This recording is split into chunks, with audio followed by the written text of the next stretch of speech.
सूचियों को मिलान कीजिए।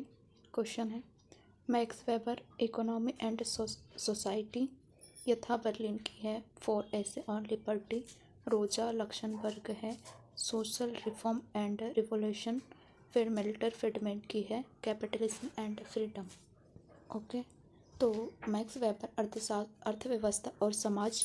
मैक्स वेबर एक प्रमुख समाजशास्त्री थे जो धर्म, अर्थशास्त्र और राजनीति के समाजशास्त्र पर अपने कार्यों के लिए जाने जाते थे। वहीं पे अर्थव्यवस्था और समाज उनके मौलिक कार्यों में से एक है, जिसमें समाज, अर्थशास्त्र और उनके बीच के संबंधों के विभिन्न पहलू पर चर्चा की गई है। यशा बर्लिन स्वतंत्रता पर 4 निबंध लिखे थे। यशा बर्लिन एक प्रसिद्ध राजनीतिक सिद्धांतकारक और दार्शनिक थे। स्वतंत्रता पर 4 निबंध लिखे थे। निबंध का एक संग्रह है जहां बर्लिन स्वतंत्रता की अवधारणा पर चर्चा करते हैं, जिसमें नकारात्मक स्वतंत्रता और सकारात्मक स्वतंत्रता के बीच एक प्रसिद्ध अंतर भी शामिल है। फिर रोजा लक्समबर्ग सामाजिक सुधार या क्रांति। रोजा लक्समबर्ग एक मार्क्सवादी सिद्धांतकारक, दार्शनिक और क्रांतिकारी समाजवादी थे। सामाजिक सुधार और क्रांति उनके प्रमुख कार्यों में से एक है, जहाँ वे सुधारवादी दृष्टिकोण के खिलाफ तर्क देते हैं और क्रांतिकारी समाजवाद की वकालत करते हैं। फिर मिल्टन फ्रीडमैन पूंजीवाद और स्वतंत्रता। मिल्टन फ्रीडमैन एक प्रभावशाली अर्थशास्त्री थे जो मुक्त बाजार पूंजीवाद की वकालत के लिए जाने जाते थे। पूंजीवाद और स्वतंत्रता एक महत्वपूर्ण कार्य है, जहां फ्रीडमैन राजनीतिक स्वतंत्रता के लिए आर्थिक स्वतंत्रता को एक पूर्वापेक्षा के रूप में प्रस्तुत करते हैं। ओके, नेक्स्ट क्वेश्चन है कि क्षेत्रीय संगठनों के बारे में सही तथ्यों की पहचान कीजिए। तो सही कथन है, पूर्वी एशियाई शिखर सम्मेलन की स्थापना 2005 में हुई थी। फिर शंघाई सहयोग संगठन की स्थापना 2001 में स्थापना हुई थी। वहीं पे नार्डिक परिषद की स्थापना 1952 में हुई थी। फिर आसियान क्षेत्रीय संगठन की स्थापना 1994 में हुई थी, लेकिन सार्क की स्थापना 87 में नहीं हुई थी। सार्क की स्थापना 85 में हुई थी, 87 में नहीं हुई थी। ओके, तो पूर्वी एशियाई शिखर सम्मेलन की स्थापना हुई थी 2005 में हुई थी। यह एक मंच है जो शुरू में पूर्वी एशिया क्षेत्र के 16 देशों के नेताओं द्वारा प्रति वर्ष आयोजित किया जाता है, जिसमें अमेरिका और रूस सहित 18 देशों की सदस्यता शामिल है। EAS का मुख्य ध्यान क्षेत्रीय, सामरिक, राजनीतिक और आर्थिक मुद्दों पर है। वहीं पे SCO शंघाई सहयोग संगठन की स्थापना हुई थी 2001 में हुई थी। यह एक यूरेशियन राजनीतिक, आर्थिक और सुरक्षा संगठन है, जिसमें मूल रूप से चीन, कजाकिस्तान, किर्गिस्तान, रूस, ताजिकिस्तान और उज्बेकिस्तान शामिल हैं। ओके, SCO में कौन कौन शामिल है? तो चीन, कजाकिस्तान, किर्गिस्तान, कजाकिस्तान, किर्गिस्तान, रूस, ताजिकिस्तान और उज्बेकिस्तान शामिल है। भारत और पाकिस्तान 2017 में संगठन में पूर्ण सदस्य के रूप में शामिल हुए थे। फिर नॉर्डिक परिषद की स्थापना 1952 में हुई थी। यह डेनमार्क, फिनलैंड, आइसलैंड, नॉर्वे और स्वीडन सहित नॉर्डिक देशों के बीच सहयोग के लिए एक भू राजनीतिक अंतर संसदीय मंच है। परिषद संस्कृति, पर्यावरण और सामाजिक कल्याण जैसे विभिन्न क्षेत्रों में सहयोग को बढ़ावा देता है। फिर आसियान क्षेत्रीय संगठन ARE आसियान क्षेत्रीय संगठन है। इसकी स्थापना 1994 में हुई थी। ARF एशिया प्रशांत क्षेत्र में राजनीतिक और सुरक्षा मुद्दों पर बातचीत और परामर्श के लिए एक मंच प्रदान करता है। इसका उद्देश्य है रचनात्मक बातचीत और परामर्श को बढ़ावा देना और क्षेत्र में विश्वास निर्माण और निवारण कूटनीति को बढ़ावा देना है। ओके, तो 1994 में हुई थी। फिर सार्क की स्थापना हुई थी 1985 में हुई थी, लेकिन वहाँ पे ऑप्शन में 87 दे दिया था। सार्क 8 एशियाई क्षेत्रीय देशों का संगठन है, जिसमें अफगानिस्तान, बांग्लादेश, भूटान, भारत, मालदीव, नेपाल, पाकिस्तान, श्रीलंका एक आर्थिक भू राजनीतिक संगठन है। सार्क का प्राथमिक उद्देश्य अपने सदस्य देशों के बीच क्षेत्रीय एकीकरण और सहयोग को बढ़ावा देना है। ओके, वेरी इंपॉर्टेंट क्वेश्चन है ये। ठीक है, नेक्स्ट क्वेश्चन देखते हैं। किसी संगठन में गैंग प्लॉन्क की अवधारणा क्या है? गैंग प्लॉन्क है ना। गैंग प्लॉन्क की अवधारणा क्या है? तो इसकी अवधारणा है पदानुक्रम में स्तर को लांघना। किसी संगठन में गैंग प्लॉन्क की अवधारणा है कि हेनरी फ्योल द्वारा इसके प्रशासनिक सिद्धांत में प्रस्तुत की थी। हेनरी फ्योल ने इसे प्रस्तावित किया गया था। यह अवधारणा को संदर्भित करता है कि यह विभिन्न विभागों या वर्गों में समान पदानुक्रम स्तर पर कर्मचारियों के बीच प्रत्यक्ष संचार की अनुमति देता है। आदेश की सामान्य श्रृंखला को दरकिनार करता है। यह अवधारणा उन स्थितियों में उपयोगी है जहां तेजी से संचार आवश्यक है और निर्णय लेने की प्रक्रिया को तेज करके और पदानुक्रमिक संरचना के कारण होने वाली संभावित देरी को कम करके दक्षता बढ़ा सकती है। यह लचीलेपन के बावजूद औपचारिक आदेश श्रृंखला का सम्मान किया जाना चाहिए और प्रासंगिकरण को कमजोर करने और भ्रम पैदा करने से बचने के लिए गैंगप्लांक का विकेंद्रीकरण उपयोग किया जाना चाहिए। तो गैंगप्लांक क्या है? ये एक हेनरी फ्योल द्वारा प्रशासनिक सिद्धांत में प्रस्तुत किया गया था। ओके, तो यहीं पे हमें अवधारणा दिखाई देंगी। किसी संचार आवश्यकता निर्णय लेने की प्रक्रिया को तेज करने के लिए यह गैंगप्लांक को व्यक्त किया था। फिर एक प्रशिक्षण उपकरण क्या है? एक प्रशिक्षण उपकरण यह एक गलत है क्योंकि गैंगप्लांक किसी संगठन में उपयोग किया जाने वाला प्रशिक्षण पद्धति या उपकरण नहीं है। ओके, प्रशिक्षण उपकरण आमतौर पर कर्मचारी कौशल और ज्ञान में सुधार के लिए उपयोग की जाने वाली कार्यप्रणाली या संसाधन होते हैं। ओके, की पॉइंट से समझ में आता है कि प्रशिक्षण उपकरण क्या है। तो ये कौशल ज्ञान के सुधारों के लिए किया जाता है। फिर बर्टिंग सॉफ्टवेयर यह विकल्प भी गलत है क्योंकि गैंगप्लांक बर्टिंग या वित्तीय नियोजन से संबंधित किसी भी सॉफ्टवेयर को संदर्भित नहीं करता है।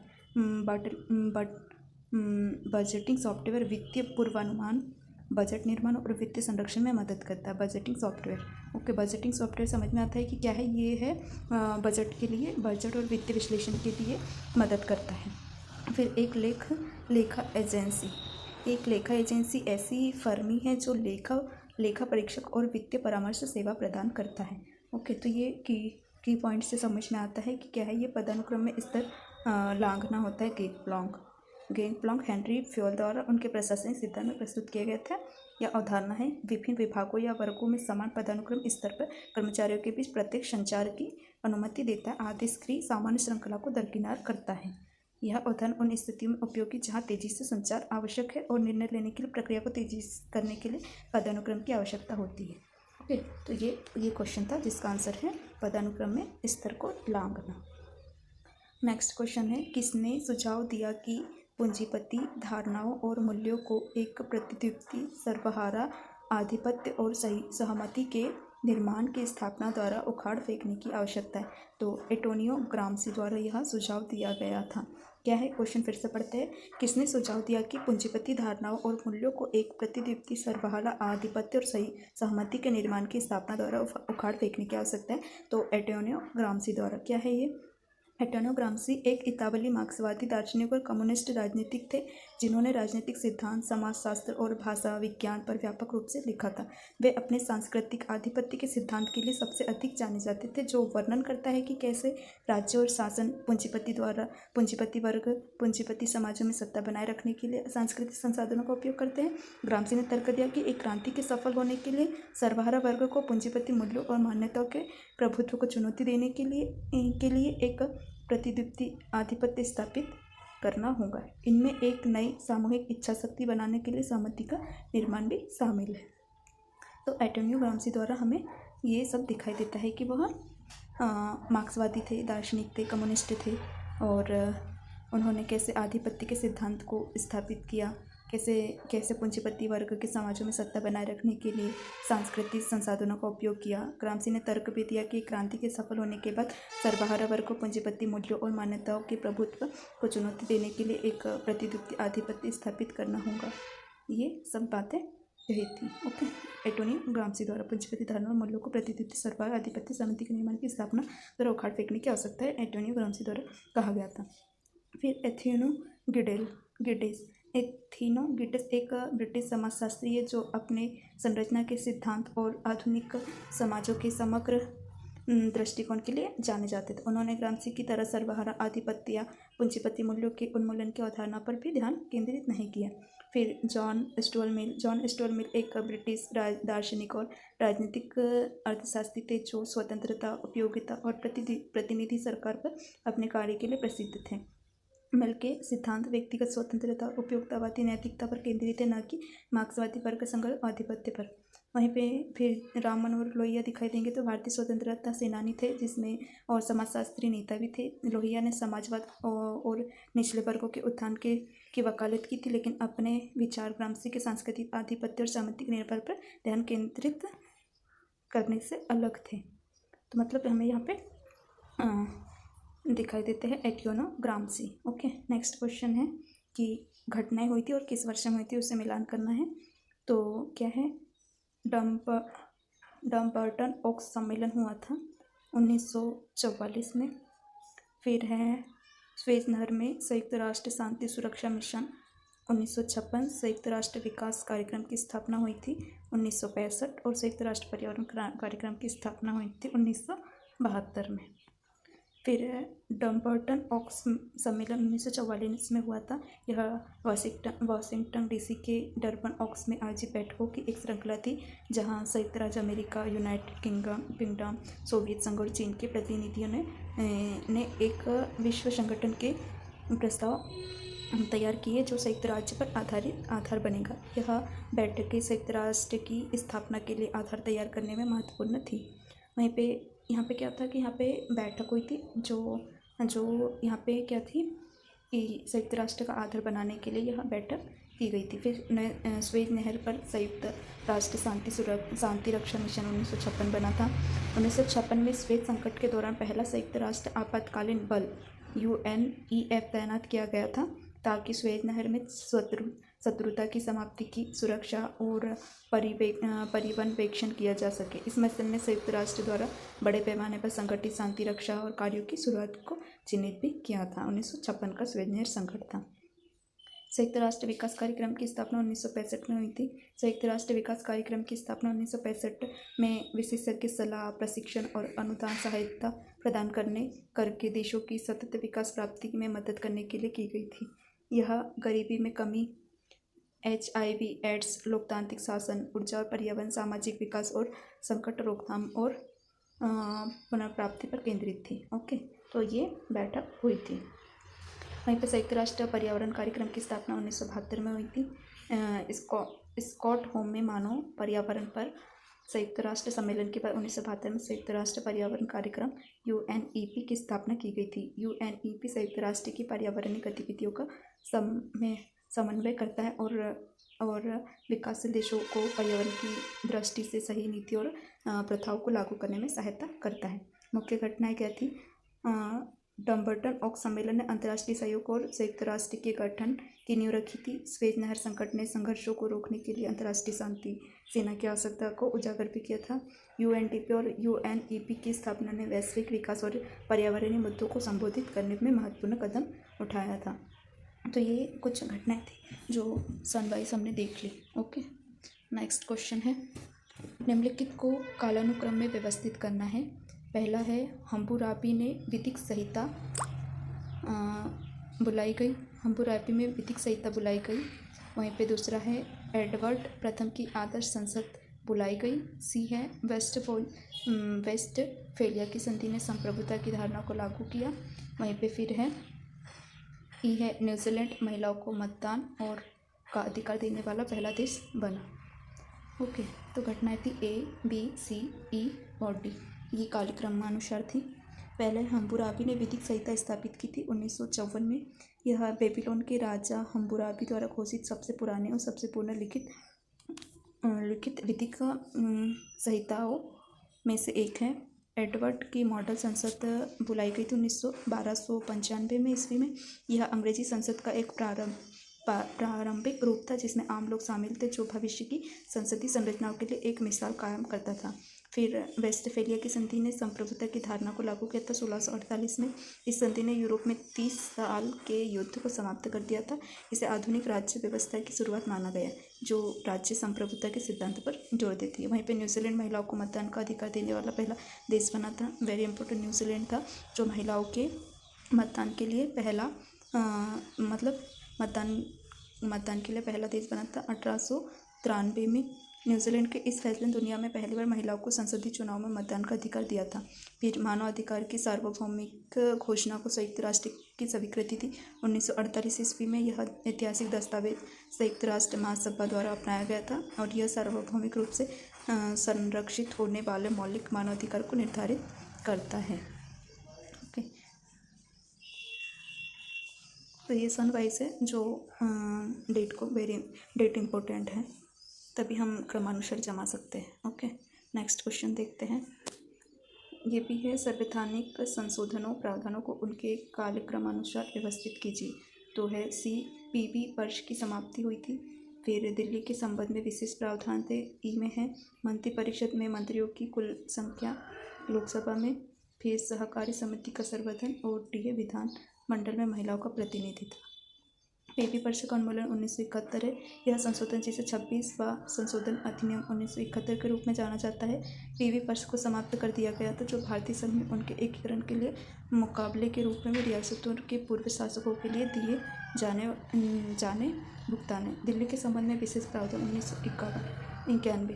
69वें संविधान संशोधन अधिनियम 1991 ने राष्ट्रीय राजधानी क्षेत्र दिल्ली के लिए विशेष प्रावधान प्रदान किए थे, जिससे एक विधानसभा और एक मंत्रिपरिषद प्रदान की गई थी, जो उपराज्यपाल की सहायता को सलाह देती है। फिर वहीं पे मंत्रिपरिषद में मंत्रियों की कुल संख्या लोकसभा विधानसभा की ताकत के 15% से अधिक नहीं होगी। तो 2003 का है ये 91 संशोधन अधिनियम 2003 में केंद्र और राज्य दोनों स्तरों पर मंत्रिपरिषद के आकार को सीमित करने के लिए प्रावधान किए गए थे, जिसका उद्देश्य था कुशल शासन सुनिश्चित करना था। सरकारी समितियों का संवर्धन 2011। 97 संविधान संशोधन 2011 में संविधान में एक नया भाग जोड़ा था, जिसे क्या बोलेंगे इसको, सॉरी मुझे ये काउंटिंग नहीं आती है, भी जोड़ा था, जो सरकारी समितियों को समर्पित है, इनके संवर्धन और प्रबंधन पर जोर देता है। ओके, तो सहकारी समिति में जो ये सहकारी समितियों का संवर्धन ये 97वें संशोधन अधिनियम 2011 में 11 ने संविधान में एक नया भाग जोड़ा था। 11वां भाग ही है, 11वां भाग जोड़ा था, जो सरकारी समितियों को या 9वां है शायद, उनके संवर्धन और प्रबंधन पर जोर देता है। फिर विधानमंडल में महिलाओं का प्रतिनिधित्व, यह एक प्रस्तावित प्रावधान है और सभी तक संविधान में संशोधन के रूप में अधिनियमित नहीं किया गया था। विधानमंडल में महिलाओं के लिए आरक्षण प्रदान करने के लिए विभिन्न विधेयक पेश किए गए थे, लेकिन अब तक कोई भी कानून के रूप में पारित नहीं हुआ। तो मतलब ये क्या है कि ये क्वेश्चन है, ये क्वेश्चन पूछे जा रहे हैं जिससे सन वाइज याद करना बहुत ज़रूरी, नहीं तो हम क्वेश्चन नहीं बना सकते हैं। ओके, तो नेक्स्ट क्वेश्चन देखते हैं। निम्नलिखित में से कौन से युग्म सम्मिलित नहीं है? कौन सा युग्म सम्मिलित नहीं है? तो सी और डी आ रहा है, जिसमें फ्रांस द्वारा पहला परमाणु परीक्षण विस्फोट 1965 में हुआ था। वहीं पे चीन द्वारा पहला परमाणु परीक्षण विस्फोट 1974 में हुआ था। हम इसे देखते हैं क्या है।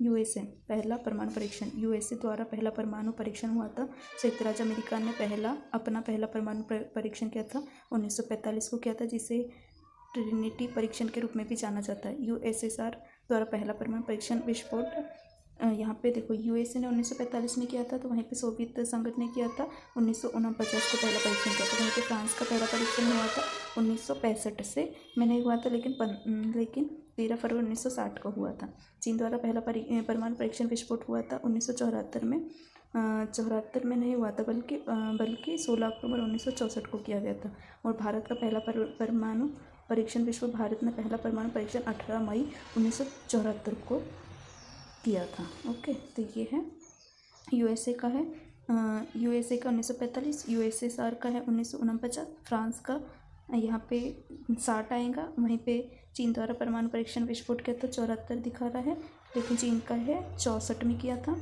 64 में किया था। ओके, 64 में किया था, भारत का 74 ही सही है। ओके, नेक्स्ट क्वेश्चन देखते हैं। किसने पुस्तक द ह्यूमन कंडीशन लिखी थी? तो हन्ना अरेंट ने लिखी थी।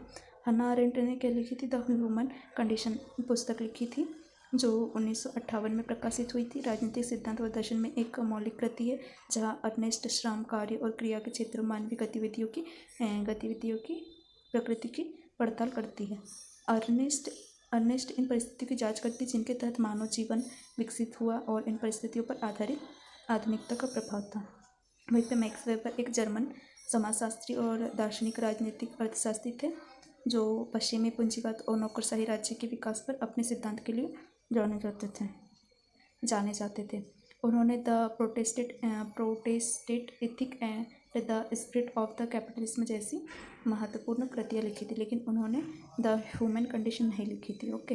हर्बर्ट साइमन एक अमेरिकी अर्थशास्त्री थे, राजनीतिक थे, जो 1978 में अर्थशास्त्र में नोबेल पुरस्कार प्राप्त हुआ था उन्हें।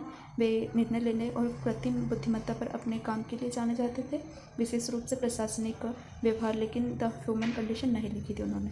फिर जगदीश पी भगवती एक भारतीय अमेरिकी अर्थशास्त्री थे जो अंतर्राष्ट्रीय व्यापार और आर्थिक विकास में अपने शोध के लिए प्रसिद्ध थे। उन्होंने वैश्वीकरण और व्यापार नीति पर व्यापक रूप से लिखा था, जिसमें इन डिफेंस ऑफ ग्लोबलाइजेशन जैसे नामक पुस्तक लिखी थी। तो द ह्यूमन कंडीशन किसने लिखी थी? तो हन्ना अरेंट द्वारा ह्यूमन कंडीशन लिखी गई थी। ओके। नेक्स्ट क्वेश्चन है, गेट और WTO के महानिर्देशक उनके कार्यकाल के कालानुक्रमिक क्रम में व्यवस्थित कीजिए। तो एरिक विडहम वाइट, फिर है ओलिवियर लॉन्ग, सी है ऑथर डकेल पीटर सुंदरलैंड और एनकोची ओकोजो। देखो हमने पहले भी पढ़ा था इनको। एरिक विडहम वाइट 1948 से 68 तक सामान्य मूल्य और व्यापार समझौता गेट के पहले महानिर्देशक थे। ओलिवियर लॉन्ग ने इनका उत्तराधिकारी किया तो 1968 से 1980 महानिर्देशक के रूप में कार्य किया था। उसके बाद ऑर्थर डकेल ने 1980 से 1993 तक सेवा की थी। फिर पीटर सुंदरलैंड विश्व व्यापार संगठन WTO के पहले महानिर्देशक थे, जिन्होंने 1953 से 1995 तक पदभार संभाला था। एनगोची ओकोजो इवेयोला WTO की वर्तमान महानिर्देशक थे, जिन्होंने मार्च 2021 में पदभार ग्रहण किया था। ओके, तो ये है इनके नाम और इनके कार्य year wise. Okay, next question देखते हैं। मद्रास के MC राजा सर्वप्रथम किसके निर्वाचित अध्यक्ष थे? तो अखिल भारतीय दलित वर्ग संघ के। मद्रास के MC राजा सर्वप्रथम किसके थे? तो ये थे अखिल भारतीय दलित संघ के थे, की स्थापना भारत में दलित वर्ग, जिन्हें अब अनुसूचित जातियाँ कहा जाता था, अब उन्हें अनुसूचित जाति कहा जाता है, के हितों का प्रतिनिधित्व करने के लिए की गई थी। मद्रास के एक प्रमुख नेता थे MC राजा, इस संघ के पहले निर्वाचित अध्यक्ष थे। ओके, वेरी इंपॉर्टेंट क्वेश्चन है ये। कौन थे मद्रास के प्रमुख नेता? MC राजा, इस संघ के पहले अखिल भारतीय दलित संघ के। ओके, पहले अखिल भारतीय दलित संघ कहा जाता था, लेकिन अब SC अनुसूचित जाति कहा जाता है। फिर संघ का उद्देश्य सामाजिक असमानता को दूर करना और दलित वर्गों के अधिकारों और कल्याण को बढ़ावा देना, जिसमें शिक्षा, रोजगार, राजनीतिक प्रतिनिधित्व जैसे मुद्दों पर भी जोर देना था। ओके, वहीं पे फिर अखिल असम छात्र संघ AASU, ये संगठन था। 1970 और 1980 के दशक के दौरान असम आंदोलन में अपनी भूमिका के लिए जाना जाता है, जिसमें अवैध प्रवासी और असम के स्वदेशी लोगों के अधिकारों के मुद्दों को संबोधित करने का प्रयास किया था। यह दलित वर्गों या उनके अखिल भारतीय स्तर पर प्रतिनिधित्व से संबंधित नहीं है। तो यहाँ पे हमें ये दिखा था 70-80 के दशक में यहाँ पे जो प्रवासियों के लिए, असम स्वदेशी लोगों के मुद्दों को संबोधित करने के लिए प्रयास किया गया था। फिर राष्ट्रीय Congress INC Indian national Congress Bharat के 2 प्रमुख राजनीतिक पार्टियों में से एक है और भारतीय स्वतंत्रता आंदोलन के लिए एक महत्वपूर्ण भूमिका निभाई थी। इन्होंने स्वतंत्रता आंदोलन में महत्वपूर्ण भूमिका निभाने के रूप में हमें दिखाई देती है ये राष्ट्रीय कांग्रेस। यह विशेष रूप से दलित वर्गों पर केंद्रित नहीं थी, हालांकि इन्होंने सामाजिक सुधार और राष्ट्रीय स्वतंत्रता के लिए अपने व्यापक एजेंडे में से उनके मुद्दों को शामिल किया था। फिर ब्रिटिश इंडियन एसोसिएशन की स्थापना 1851 में कोलकाता के ब्रिटिश औपनिवेशिक ढांचे के भीतर भारतीयों के हितों को बढ़ावा देने के लिए की गई थी। ब्रिटिश इंडियन एसोसिएशन की स्थापना 1851 में। यह विशेष रूप से दलित वर्गों पर केंद्रित नहीं था और ब्रिटिश अधिकारियों के साथ भारतीय अभिजात वर्ग के लिए एक मंच के रूप में भी कार्य करता था। ओके, तो हमें पता चला है कि अखिल भारतीय दलित वर्ग संघ के पहले अध्यक्ष कौन थे? MC राजा सर्वप्रथम थे, निर्वाचित अध्यक्ष थे, जिसे अभी हम SC के रूप में देखते हैं। ओके, नेक्स्ट क्वेश्चन है जन उपयोगिता सेवाओं के लिए स्थायी लोक अदालतों की स्थापना का प्रावधान करने के लिए विधिक सेवा प्राधिकरण अधिनियम 1987 में कब संशोधित किया गया था? 2002 में। क्या है क्वेश्चन? फिर से पढ़ते हैं। जन उपयोगिता सेवाओं के लिए स्थायी लोक अदालतों की स्थापना का प्रावधान करने के लिए विधिक सेवा प्राधिकरण अधिनियम 1987 में संशोधित किया था। तो 2002 में क्या है ये विधिक सेवा प्राधिकरण अधिनियम 1987 में संशोधित किया गया था। सार्वजनिक उपयोगिता सेवाओं के लिए स्थायी लोक अदालतों की स्थापना के प्रावधान के लिए विधिक सेवा प्राधिकरण अधिनियम 1987 से 2002 में संशोधित किया गया था। लोक अदालतें भारत में विकसित वैकल्पिक विवाद समाधान की एक प्रणाली है जिसका उद्देश्य था न्याय का एक तेज, लागत प्रभावी और आसानी से सुलभ साधन प्रदान करना है। संशोधन का उद्देश्य लोक अदालतों को संस्थागत बनाना था जिससे वे परिवहन, डाक और तार सेवाओं जैसे सार्वजनिक उपयोगिता सेवाओं से संबंधित विवादों को सुलझाने के लिए एक स्थायी सुविधा बना सके। 2006 यह वर्ष सार्वजनिक उपयोगिता सेवाओं के लिए स्थायी लोक अदालतों की स्थापना से संबंधित विधिक सेवा प्राधिकरण अधिनियम में किसी महत्वपूर्ण संशोधन के लिए नहीं था। वहीं पे 2005 तो 2006 के समान इस वर्ष के दौरान विधिक सेवा प्राधिकरण अधिनियम में स्थायी लोक अदालतों से संबंधित कोई उल्लेखनीय संशोधन नहीं था। तो 2006-7 का है। हालांकि अन्य विधिक विधायी परिवर्तन या अद्यतन हेतु हो सकते हैं, लेकिन सार्वजनिक उपयोगिता सेवा में स्थायी लोक अदालतों की स्थापना के लिए महत्वपूर्ण संशोधन 2007 में नहीं किया गया था। ओके, तो ये क्वेश्चन था। नेक्स्ट क्वेश्चन है, संयुक्त राष्ट्र में प्रवेश के वर्ष के अनुसार निम्नलिखित देशों को कालानुक्रम में व्यवस्थित कीजिए। तो क्या है प्रवेश के वर्ष को, तो है भारत, फिर है पाकिस्तान, म्यांमार, इजराइल और श्रीलंका। क्या है ये प्रवेश का कालानुक्रमिक क्रम।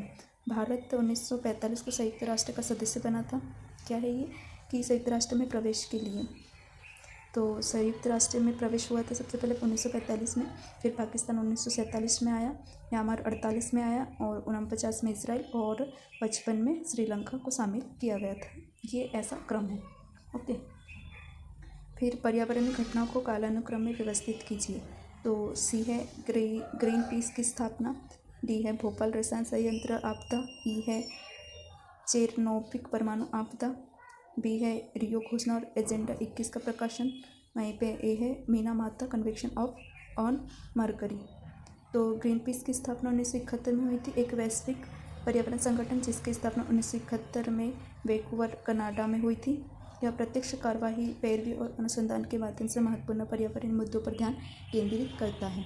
फिर भोपाल रासायनिक संयंत्र आपदा 1948 दुनिया की सबसे भयानक औद्योगिक आपदा में से एक थी, 1948 में हुई थी। यहाँ पे यूनियन कार्बन कीटनाशक संयंत्र में गैस रिसा हुआ था।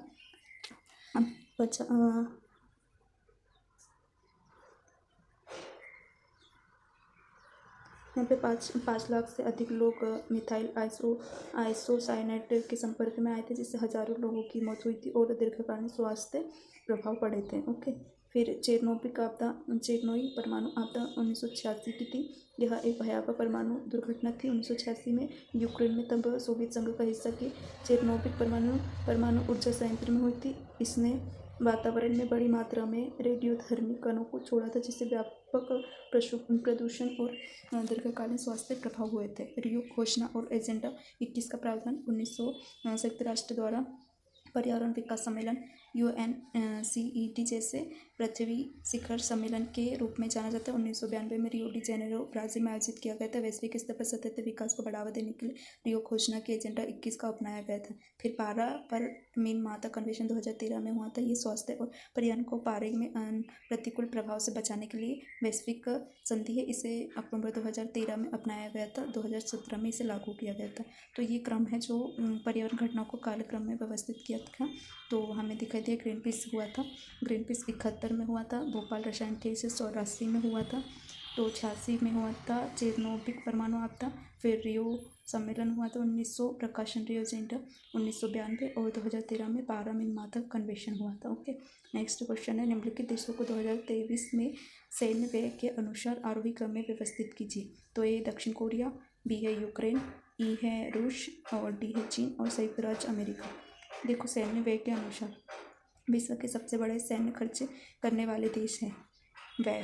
ओके, तो 2023 के आंकड़े के अनुसार विश्व के सबसे बड़े सैन्य खर्च करने वाले देशों में उनके रक्षा बजट के आधार पर रैंक किया गया। आरोही क्रम में देश है दक्षिण कोरिया, यूक्रेन, रूस, चीन और अमेरिका। यह रैंकिंग इंगित करती है कि सूचीबद्ध देशों में दक्षिण कोरिया सबसे कम खर्च करता है। ओके, तो आरोही क्रम में हमें जमाना था, तो दक्षिण कोरिया सबसे कम खर्च करता है, जबकि अमेरिका सबसे अधिक खर्च करता है सैन्य के इस पे। वहीं पे चल रहे संघर्षों के कारण यूक्रेन ने अपने सैन्य खर्चों में काफ़ी वृद्धि की, जिससे यह दक्षिण कोरिया से ऊपर लेकिन रूस से नीचे आ गया है। चीन का सैन्य व्यय पर्याप्त है, लेकिन यह भी अभी भी अमेरिका से कम है। अमेरिका विश्व में शीर्ष खर्च करने वाला देश बना है, जिसका रक्षा बजट किसी भी अन्य देशों से कहीं अधिक है। ओके, तो हमें पहले देखना है सबसे कम करता है दक्षिण कोरिया और सबसे ज़्यादा करता है अमेरिका। ओके, तो ये सीरीज़ आपको कैसी लग रही है? ये जो एनालिसिस था पूरा कंप्लीट हुआ है क्वेश्चन का, वेरी इंपॉर्टेंट है। तो आप ज़रूर बताइए कैसी सीरीज़ लगी है, और कमेंट करिए, शेयर करिए, लाइक करिए, सब्सक्राइब करिए मेरे चैनल को। और मैं सारे ईयरली वाइज क्वेश्चन आंसर आपको प्रोवाइड कराऊंगी, जो काफ़ी यूज़फुल रहेंगे। Okay, thank you so much.